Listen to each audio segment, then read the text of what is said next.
The Christmas season is upon us, and that means just one thing. It's finally time to run Delibird. Now, I've got to be honest with you all, I've spent the last 2 Christmases trying to avoid this run, but there does come a time in every single challenge runner's career where you have to run Delibird at Christmas. And without giving too much away, this is an absolutely terrible Pokémon. It's one of the worst Pokémon we'll have run in quite some time. Now, if you are excited for this challenge or any other challenge I'm doing here on the channel, please do make sure to subscribe. We're getting a lot more videos towards the end of this month than we ever have on the channel, so if you don't want to miss any of them, make sure you're subscribed and then you'll get notified. Anyway, let's take a look at the stats of our Delibird. We're level 5 with 19 HP. We're holding a berry and our only move is Presence. We've got 11 in attack, 10 in defense, 13 in special attack, 11 in special defense, and 14 in speed. Really, speed is the only stats we've got going for us. The rest of our stats are horrific. Our first world encounter this time was a level 3 Pidgey. We're going to use Presence, and you can see, here is the first problem with Presence. It can heal up the opponent. Fortunately, we only healed once though, and then we get on the grind. We're going to get rid of all of our power points, so we're going to be running Struggle. Struggle is going to get us through the first rival battle significantly quicker than relying on Presence. We're at level 7 as we engage the first rival in battle, and it'll come as no surprise. He's got the Cyndaquil line, we're weak to fire, and it's going to prove to be the biggest threat throughout the course of this challenge. Now, it's going to take 4 struggles to knock out this Cyndaquil. Fortunately, the Cyndaquil can't hit us very hardly back, so we do survive on 11 HP, and we can start making our way towards our first gym together. This is Falconer's flying type gym, and he leads with Pidgey. It's going to be 2 shots with Struggle on the Pidgey as we survive on 30 HP. The Pidgeotto comes out, we get a very nice critical hit. We knock it out in a further 2 struggles as a berry kicks in. We grow to level 15 and we get our first badge in 10 minutes and 24 seconds. We also get the Mud Slap TM and we can learn Mud Slap. We've got Mud Slap and Swift by the time we get to Bugsy, so there's no more struggling and we can at least use some half-decent moves. We knock out the Metapod in a couple of hits, out comes the Scyther, and thank goodness we resist Fury Cutter. If we were weak to it, this battle would have taken an absolute age. We get through the Scyther, it's going to be 3 shots on the Kakuna, and we defeat Bugsy without any resets in a time of 17 minutes and 27 seconds. We can't celebrate for too long though, we do have that dreaded Rival 2 just around the corner. And as we've seen on many challenges together, when we're weak to Rival 2, it can take a very long time to get through. We get very lucky on the Ghastly first time as we Mud Slap to take it down in 2 shots, and here comes Quilava. Ember hits like a truck with a critical hit. We are relying on the accuracy not hitting, and it didn't happen. We take a reset, but I think this battle's winnable with a tiny bit of luck. We get licked, but we don't get paralysed this time against the Ghastly. Ember misses, Smokescreen hits us, but we don't really mind. All that we're worried about is getting hit ourselves. We swap to Swift to knock it out, so the Zubat comes out into play. Bite's not going to knock us out, so we get through on our second attempt in 18 minutes and 28 seconds. Goodness me, that could have been an awful lot worse than it was. It's not going to get any easier here though, because we are against Whitney, and Whitney has Rollout. We are 4 times weak to it, and we are poisoned. Everything has gone wrong at the start of this battle, but fortunately for us, our high speed means we keep flinching the cow. She hits us once with Rollout, but it's not enough, and we get through Whitney on our first attempt in 23 minutes and 12 seconds. That was phenomenal luck. We really should have been there for 5 or 6 resets. We got incredibly lucky, let's carry that on against rival number 3. And I will give Delibird its credits here, it did incredibly well, it was a clean sweep of Rival 3. That's something I was not expecting to happen. We get through at our very first try with Quilava barely tickling us at all, and that means we can fall through the floor and find ourselves in front of Morty. He's our 4th gym leader together, a dual Ghost and Poison type spectacular leader, and he's going to lead with Ghastly. Because we took a trip to the Lake of Rage, we do now have a stab move with Hidden Power Ice. It makes very light work of Ghastly and Haunter, knocking them out in 1 shot apiece. The Gengar comes out, Hypnosis misses, and that means we have a very simple Morty battle. There's 1 final Haunter left to go, we knock it out, and we defeat Morty in a time of 35 minutes and 39 seconds. Let's now head over to Chuck. He is, of course, our fighting-type specialist who leads with Primeape. We're going to use Headbutt against the Primeape as Leah misses, so we knock it out in 2 shots, and we are on full defense for the Poliwrath. Unfortunately, though, Dynamic Punch hits, and that means the table has turned against us. We take a reset, and we're going to start all over again. We're going to do the same strategy of headbutting the Primeape, and out comes Poliwrath once more. Hypnosis lands, which means our Minceberry kicks into play, but Dynamic Punch never lands on us at all. That means we earn the Storm Badge in 39 minutes and 17 seconds, and now we can take on Price. Price is the Ice-type specialist of Mahogany Gym who leads with Seal. This should be a very simple battle, there's not too much that Price can do against us. Ice is going to run neutral against us, and we've got a fairly decent attacking move in Headbutt. We knock out the Seal, we knock out the Dugong, and that just leaves Piloswine left to go. We critical hit on turn number 1, we knock it out on turn number 2. Price is done first try in the Glacier Badge in 48.54. Now here comes Jasmine. She could be a sticking point if her Steelix wasn't part ground. We can easily one-shot the Magnemite with Mud Slap because it's 4 times super effective, and then our Hidden Power Ice is going to run neutral. That means we can survive a single Iron Tail, and we get through Jasmine first attempt in 50 minutes and 29 seconds. And that means we have our 7th gym badge, and that means just one thing only. It's time for the 4th and penultimate rival battle. This time he leads with Golbat, and we're not going to complain. That's a nice and simple one-shot to get us started. We grow to level 48 as Magnemite comes out. We know it's going to be a one-shot with Mud Slap, and the 3rd Pokemon is Quilava. We'll use Headbutt against the Quilava as it uses Flame Wheel against us, but that doesn't do too much damage. We've only got Haunter and Sneasel Pleasel left to go. Neither of them is going to be a threat against us. So we have a very, very simple rival number 4. Time of 57 minutes and 27 seconds. Our final Jotonian gym leader is Claire. She's the Dragon-type specialist of Blackthorn City, and she's going to lead with Dragonair. We've got Hidden Power Ice. We know it's going to be a one-shot against all of these Dragonair, so we can turn our attention over to the Kingdra. We have a stab neutral move against the Kingdra, but it does have a lot of bulk against it. I decided to try and fish for a flinch first turn. It didn't happen then, and it didn't happen on turn number 2 either. For reasons beyond me though, Claire didn't heal and handed the battle to us. That's our final Jotonian gym badge in 105.17. Let's start heading towards the Pokemon League. And of course, before we make our way into the Indigo Plateau, the rival has to ambush us for one final time. This time he's going to lead with Sneasel. Return makes light work of Sneasel, knocking it out in 1, and he brings out Magneton. We'll use Mud Slap, but it has evolved, and that means it's not a one-shot. We end up being paralysed, and our only good stat is now quartered. We take a lot of damage for a critical Flame Wheel, and we have to take a reset. We'll use the same opening strategy of just one-shotting the Sneasel, and this time we're holding the Purse-Cure Berry. It kicks in as Thunder Wave hits us 2nd time in a row, and we are on to Typhlosion once more. We outspeed the Typhlosion this time, and we flinch with Headbutt. We knock it out with Return, and that is the big threat of this battle gone away. Haunter's a one-shot with Hidden Power Ice. Kadabra comes out to play. It goes away with a Hidden Power Ice as well, and the last Pokemon is Golbat. Golbat's weak to the Ice-type moves, so we knock it out in 1, and we are through the final rival battle in just shy of 1 hour and 10 minutes. And with that, we're at the Pokemon League, so we're going to heal up Delibird, and then we'll say thank you to the HM friends. So it's a big thank you to Kenya, to Abra, to Psyduck, and merci to Paris. You've all been a great help in the Johto region. Get yourselves some well-deserved rest, while Delibird prepares to take on the Pokemon League. Before we take on the league, we are going to buy our full 4 Restalls, and then we'll take a look at our stats. We are level 57 with 153 HP. We're holding nothing at the moment with Hidden Power, Mud Slap, Headbutt, and Return. And in terms of our stats, we've got 111 in attack, 95 in defense, 120 in special attack, 97 in special defense, and 127 in speed.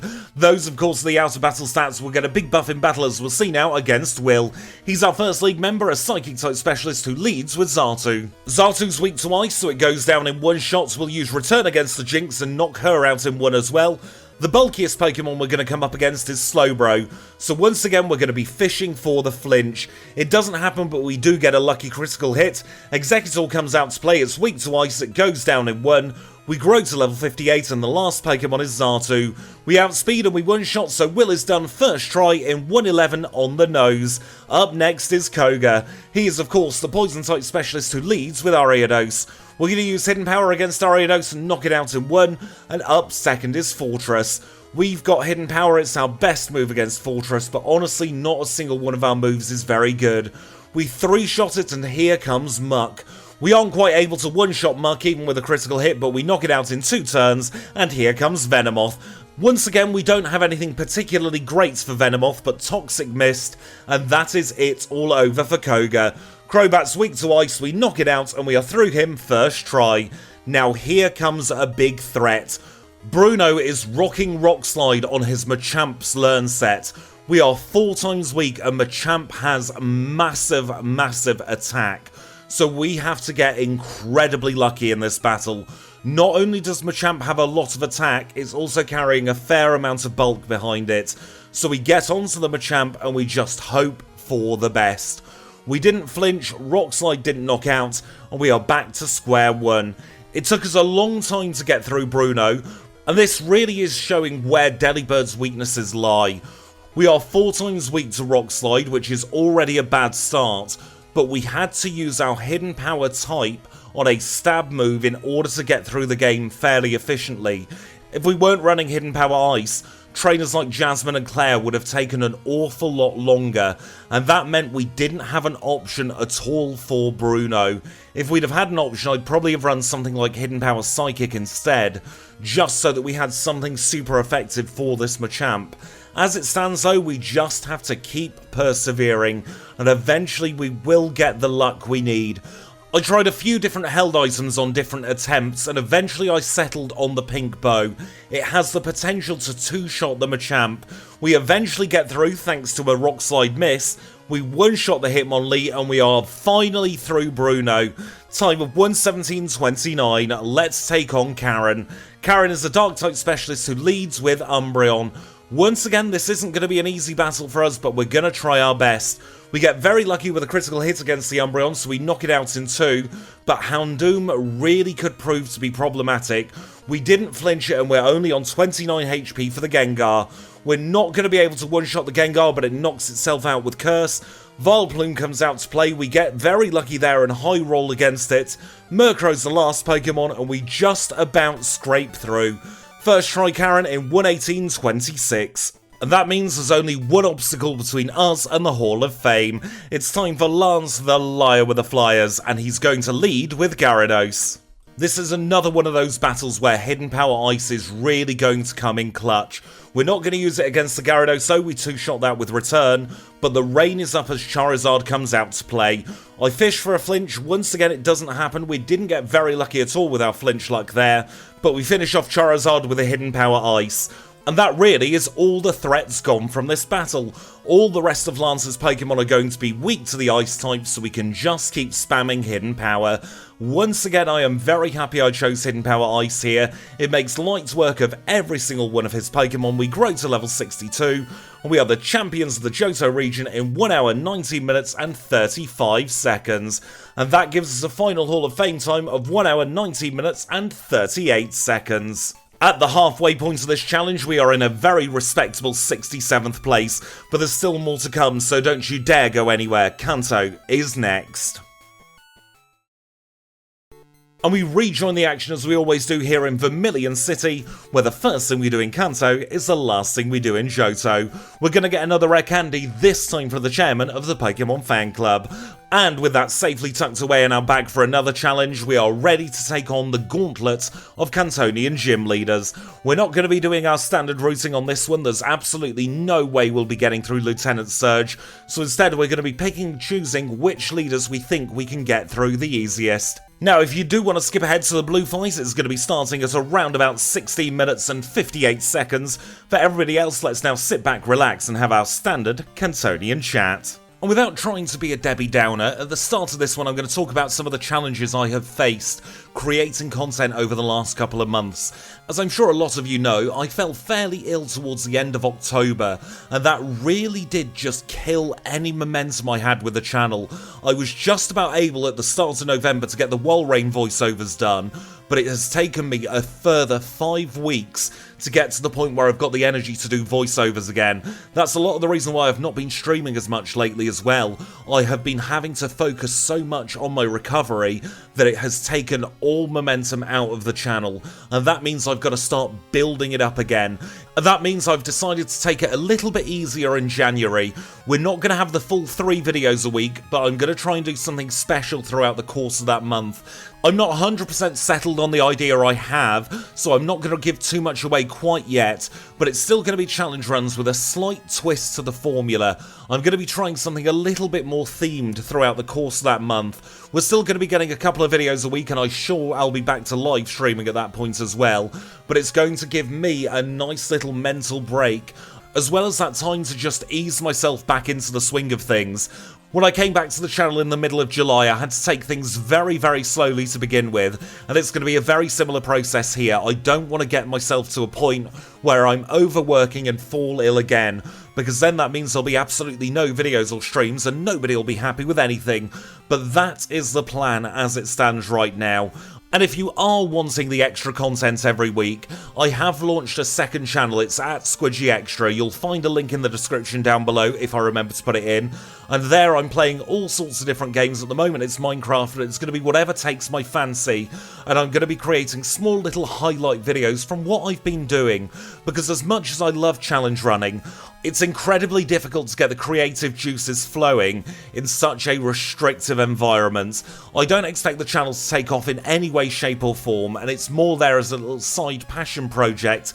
But if you do want to subscribe to that channel and see a little bit more of me each week, I would be incredibly honoured. It's still the same family-friendly style content that you'd see here on the main channel, but it is in different games instead. So you never know, I might end up playing some of your favourite games.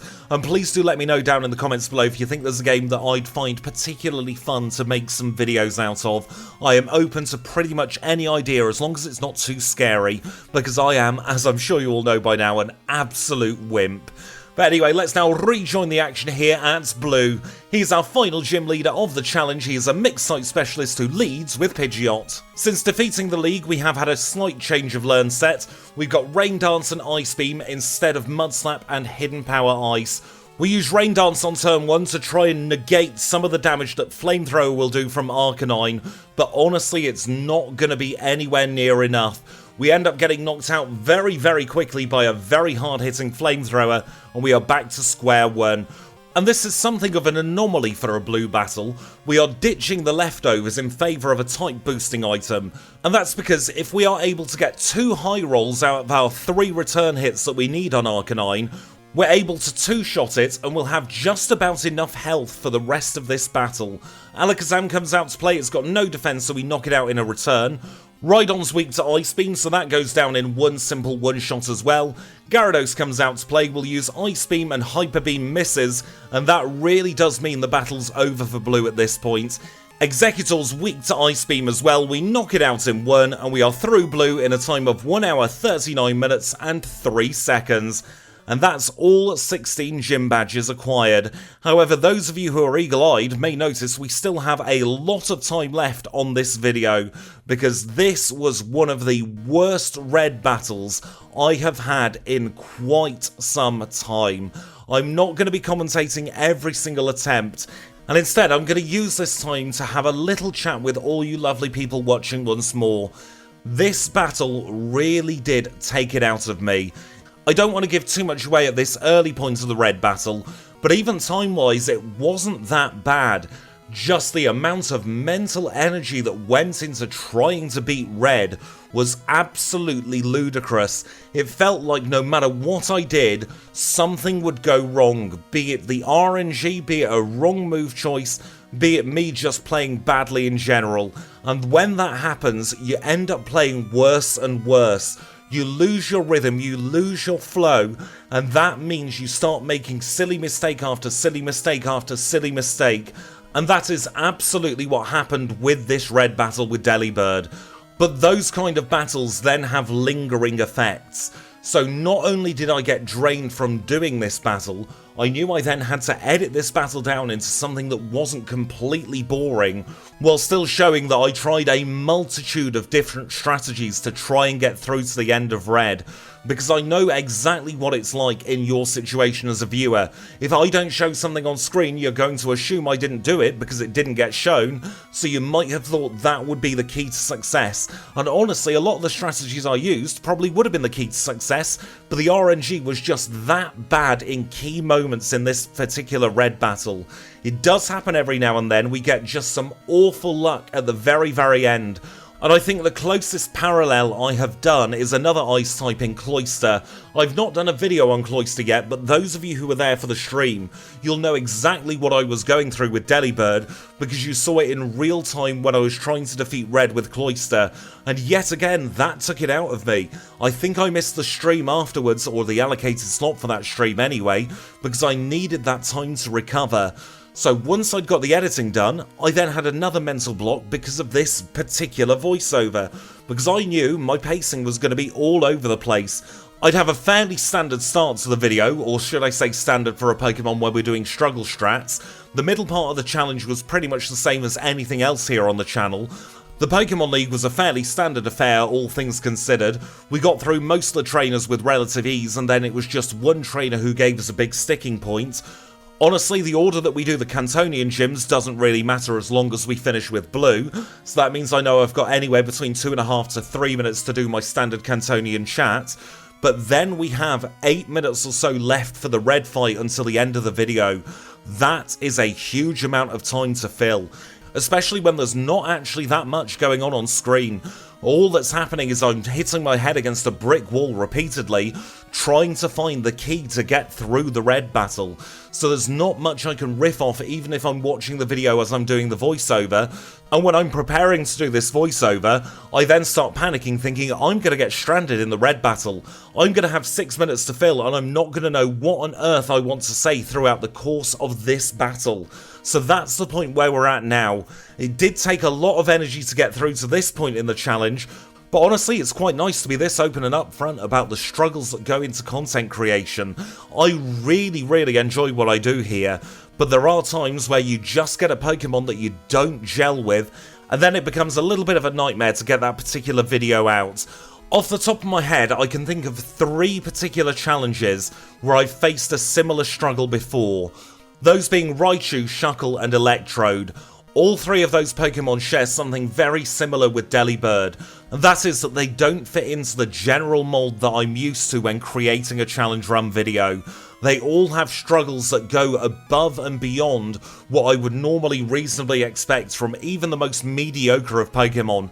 If we compare those challenges to, say, the challenge of Blissey, where we started as a Chansey and we had to work our way up to getting some half-decent special attack, that was still a fairly fun video to produce because we still hit all the right beats in all the right places.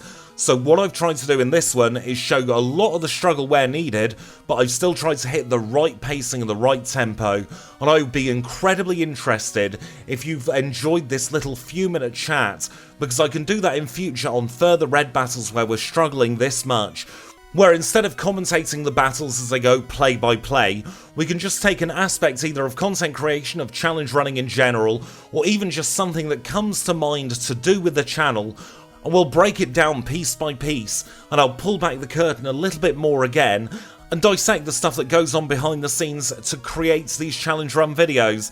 I've got to be honest, this has been incredibly cathartic, and something I probably should have done on previous challenges, but like I said, please do let me know if you want to see more of this kind of stuff. I've said it before and I'll say it until I'm blue in the face. This is all of our channel. I'm just the idiot pressing the buttons and doing the voiceovers. All of you lovely people out there shape the future of the channel and shape exactly what goes into the videos. But now let's turn our attention back to the task at hand, where we're on reset 113. We are still fighting our way through red and we have got through the Charizard at full health. We take a lot of damage from Psychic on Espeon, but we do survive on 108. Snorlax comes out to play and we freeze it. This is some luck we have not seen in a very long time against Red. We double crit the Snorlax and we knock it out in just a few turns. Venusaur comes out to play, and now we could one-shot with Hidden Power Ice, but we need to get that Sun up. That Sun being up will halve the power of Blastoise's Water-type moves. That could be all the difference between living and not getting through this battle. We swagger the Blastoise, it hits itself in confusion. We headbutt it, and it flinches. We headbutt it again, and it flinches again. It's under half health now. I decide to get myself up in the air. It hits itself in confusion. Fly finally lands when it's supposed to.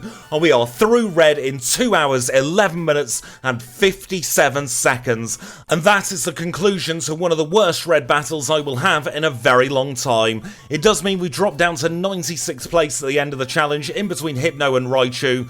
And honestly, I think if the luck was better, we'd be somewhere in the middle of page 3.